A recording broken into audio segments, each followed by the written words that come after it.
So maganda yung ating communication department para sa inyo. Ayan o, grabing pera, no?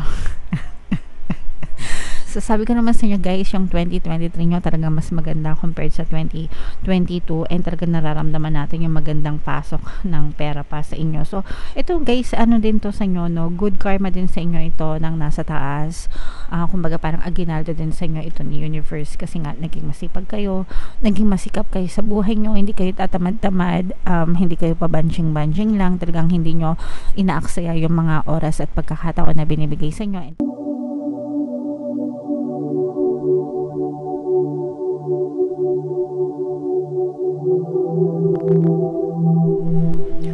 Hello guys, hello Scorpio, welcome back to Pinoy Pixie Tarot. Ang pamagat ng ating episode for tonight is New Moon Kapalaran para ngayong December to January para sa Scorpio, Sun, Moon, Rising Sign, and Venus. Shuffle ko yung cards guys, hanapin ko yung energy ng Moon at saka yung energy ng Scorpio.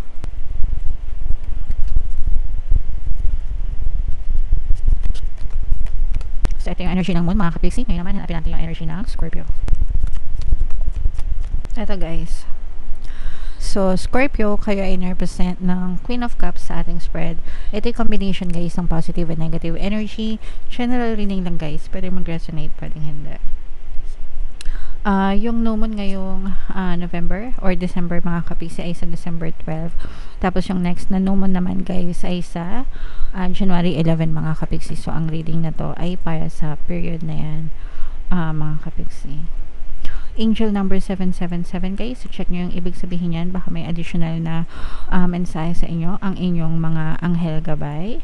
So for some of you mga kapisi, no, this is more on positive energy guys, no, except for this one na nakikita natin na parang pero I'm sensing na this is more on your internal self, no. Parang yung iba sa inyo, you're having doubts, parang merong kang parang kinakain ka ng pagdududa, ganyan, may mga negative na negativities, mga negative energies, no, nasa loob mo. Pwedeng ito yung mga circumstances mo from the past, yung mga alaala mo from the past, ganyan, na parang sometimes you are being haunted, no. Pag sinabing haunted, parang hinahabol kayo ng nakaraan, something like that, yung mga negative na nangyari. So sometimes naman kasi guys, kahit tapos na yung pangyayari, di ba, sometimes nagkakos siya nag-iiwan niya ng trauma sa atin.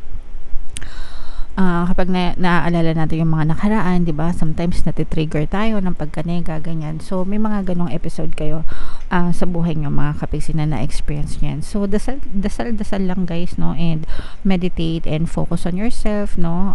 Kumbaga parang mas palakasin nyo pa yung love energy nyo, and if you can forgive, yun yung pinakamaganda doon guys, lalo na kung may mga taong nakagawa ng hindi maganda sa inyo. Just learn to forgive and accept, no, na tapos na yun, it's over, para lahat kayo maka-move on, di ba? Mas maganda yung ganon mga kapiksi. Alright?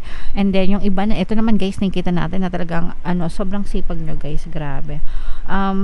May mga bagong opportunities na dumadating sa inyo dahil sa sobrang kasipagan nyo din, no? Kumbaga parang masipag na kayo, tapos lalo pang pumapasok yung mga magagandang opportunities. Why? Kasi nga masipag kayo, no? And kapag ka masipag talaga guys, no, tapos positive pa yung mental diet nyo, talagang yung pintuan ng opportunities mga kapiksi, unstoppable yan, no? And in your case, parang ganun yung nangyayari. Nakikita natin na parang unstoppable yung pagpasok ng mga magagandang oportunidad sa buhay nyo mga kapiksi. So samantalahin nyo lang ng samantalahin, and dadating din yung time, itong time na to guys, parang harvest season para sa'yo ngayong especially December mga kapiksi, kasi parang nakikita nyo talaga yung mga bunga ng paghihirap nyo. Kumbaga parang i-assess nyo yung overall na nangyari sa inyo ng 2023. Yung 2023 mo right now is much better than your 2022.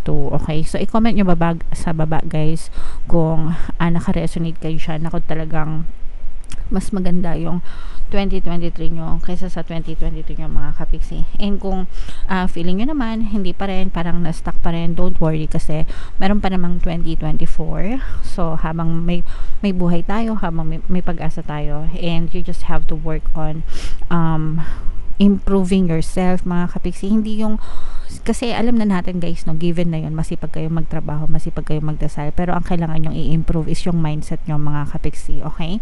Kasi more often than not, yun lang talaga yung nagsisilbing block nyo kung bakit hindi kayo nakakita ng pag-asenso at pag-unlad. So you just have to improve, create the habit of positive thinking mga kapiksi, create the habit of always be grateful, no, yung palagi nagpapasalamat and appreciating all the habits, all the blessings, no. Kapag nag-create ka ng ganyang habit, mararamdaman nyo na talagang gumagaan yung inyong pamumuhay mga kapiksi.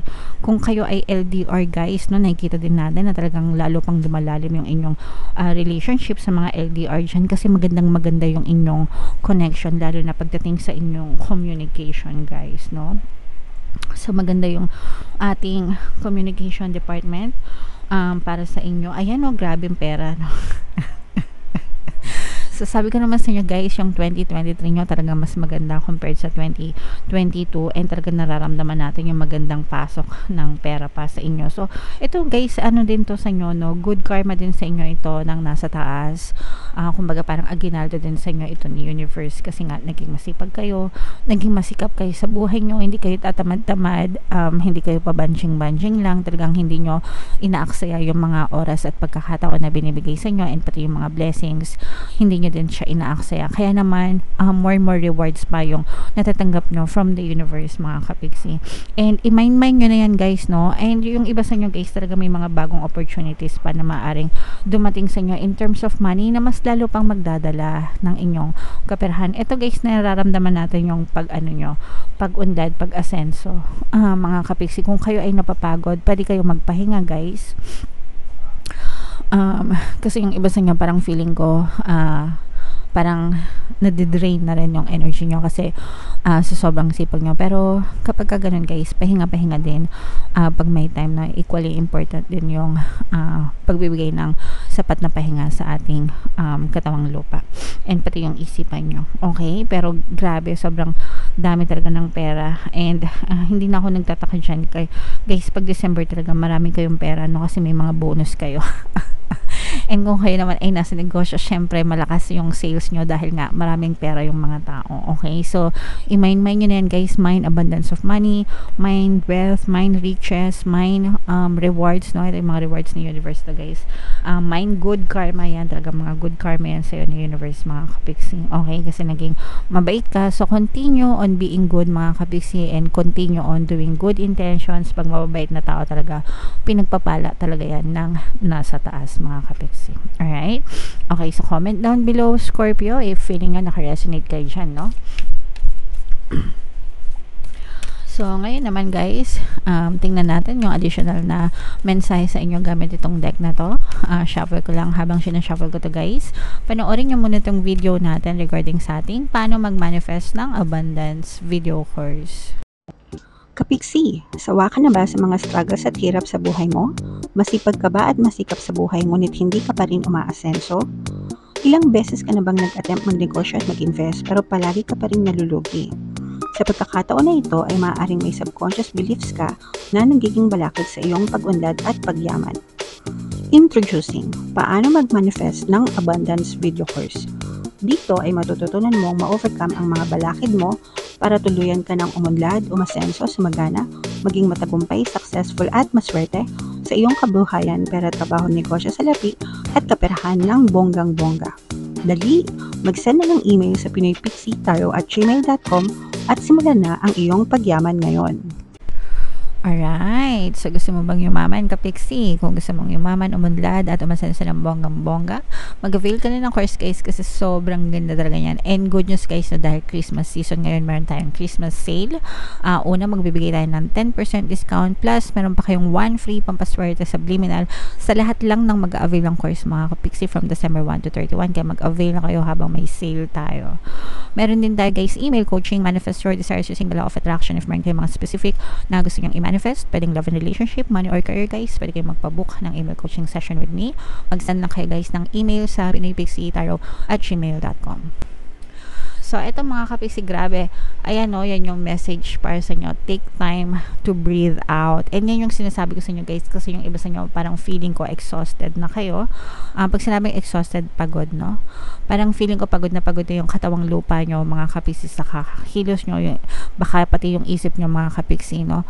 Pagod na rin, kakaisip, ganyan. So, relax guys. Chill pag may time. Especially ngayon, Christmas season, no? So, magpahinga muna, mag-unwind, mag-chill, mag-relax. Kung mayroon kayong pagkakataon na magbakasyon, gawin nyo. Kasi diba, may ibang companies na nagsha-shutdown sila last 2 weeks, no? Ganun kasi yung mga napasukan ko dati. Mga last 2 weeks ng December, ganyan. Ang tawag doon is shutdown, company shutdown. Holiday season shutdown, ganyan.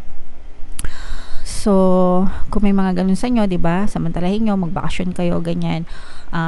Kung meron naman kayo mga leave, bakasyon, VL, ganyan, vacation leave. Kunin nyo, mga kapiksi. Yung iba kasi, no, ginagawa ko din yun dati. Yung mga leave, no, kino-convert ko sa money. Hindi ako nagli-leave. Kino-convert ko siya sa pera para mas maraming pera. Pero nung tumatanda na ako, na-realize ko na mas importante pala yung yung leave, yung magbakasyon kaysa sa pera, no? Kasi yung pera kikitain mo rin naman, pero yung bakasyon, di ba, parang minsan lang yun. So, samantalahin nyo guys. Depende pa rin naman yan, preference nyo pa rin yan. Pero kung ako sa inyo, magbakasyon na lang muna kayo para makapagpahinga din kayo, mga kapiksi. Alright? So, attune to the moon guys. I am where I am and it's okay. Yeah, sobrang ganda, grabe. Ulitin natin mga kapiksi, I am where I am and it's okay. So, okay lang yan mga kapiksi, kung ano man yung current circumstances mo, kung masaya ka man or malungkot ka man, kung may pinagdadaanan ka man or chill ka lang. Importante mga kapiksi is yung mga lessons naman na natutunan mo sa buhay. And okay lang yan guys, no? Lilipas din yan, and always remember guys, everything is changeable and malleable. Hindi hindi porket naghihirap ka ngayon is forever ka na maghihirap. No, mga kapiksi, no? Pwede mong baguhin yung takbo ng buhay mo, basta magbago din yung takbo ng iyong isipan, mga kapiksi. Alright? You should know where you stand either now or very soon. Dapat alam mo kung nasaan ka ngayon, no? So yan, gusto ko yan. Where have you been? Saan ka galing? Where are you right now? Nasaan ka ngayon? Saan mo gustong pumunta? Where do you want to go? Okay, so gusto ko ina-assess yan on a yearly basis, no, mga kapiksi. Gusto ko yan kasi nakikita mo talaga, natatrack mo, namomonitor mo kung talaga nagpa-progress yung buhay mo, umaasenso at umuunlad ka ba, or nagiging stagnant ka, na-stuck ka. So kung na-stuck ka, bakit, di ba? Bakit? Saan ka nagkulang? Sa kilos mo ba or sa mindset mo ba? Sa mindset mo ba, diba? So, ganun mga kapiksi. Dapat ginagawa nyo din yan. Kaya palagi ko kayong ina-advise guys na magplano, no? Para talagang alam nyo, na monitor nyo kung may progress kayo. By the way, mga kapiksi, may nagko-construction sa amin. So, pasensya na kung may naririnig kayo. Okay. Ito, sinabi ko na kanina guys, you need to take some time out for your own good, no? Time out muna guys. Pahinga pag may time. Kung pwede lang naman guys, no? Wala namang pilitan. Pero, magpahinga pa rin kayo. Alright? And it's time for you to share your wisdom and experience with someone else. Mga kapiksi, pagkakataon na rin na i-share nyo din sa ibang tao yung mga natutunan nyo, yung mga lessons nyo, para kumbaga maiwasan din nila magkamali, especially kung may mga anak kayo, di ba? Usually ganun naman tinuturo natin sa mga anak natin, yung mga na-experience nyo na, para hindi na nila maranasan in the future. Alright? Okay, so yeah. Comment down below, Scorpio, if naka-resonate kayo sa pagganda ng reading nyo, guys. Ito yung ating 2024 kapalaran. Kung di nyo pa napapanood, panoorin nyo na. Super nice, super ganda. And ito naman yung ating success stories ng paano mag-manifest ng abundance video course. Click here to subscribe, mga kapiksi. Thank you for liking, sharing, and subscribing. See you again next time. I love you all. Have a nice day. Bye-bye.